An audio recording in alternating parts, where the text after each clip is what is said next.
அனைவருக்கும் வணக்கம். இந்த வார ராசி பலன் மேஷ ராசிக்காரர்களுக்கு எப்படி இருக்குன்னு பார்க்கலாம். ஃபர்ஸ்ட் அவங்களுக்கான சாதகங்கள், அவங்க எந்த விஷயத்துல கவனமா இருக்கணும், இந்த வாரம் மேஷ ராசிக்காரங்க செய்ய வேண்டிய பரிகாரங்கள் என்னென்ன அப்படின்றதையும் நம்ம டீட்டெயில்டா பார்க்கலாம். ராசிநாதன் உபஜயஸ்தானத்தில் இருக்கின்றார். இந்த வாரமும் குரு சுக்கிரன் பரிவர்த்தனை யோகம் தொடர்கிறது. பொருளாதார முயற்சி லாபம் தரும். புதிய முயற்சிகள் வெற்றி பெறும்.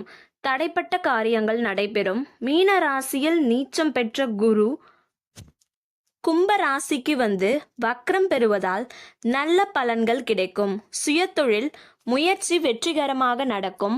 பயணங்கள் சாதகமாக இருக்கும். பொது வாழ்வில் இருப்பவர்களுக்கு புதிய பொறுப்புகள் கிடைக்கும். அரசாங்க தேர்வுகளில் வெற்றி பெறும் வாய்ப்பு அதிகம். புது வீடு, புது வாகனம் போன்ற வாய்ப்புகள் உண்டு.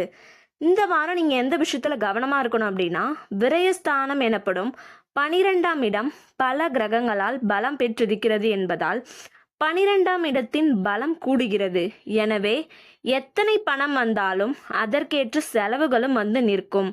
செலவை நீங்கள்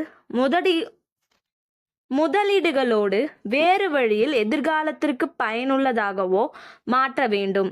அதாவது சுப விரயங்களாக மேற்கொள்வது நல்லது.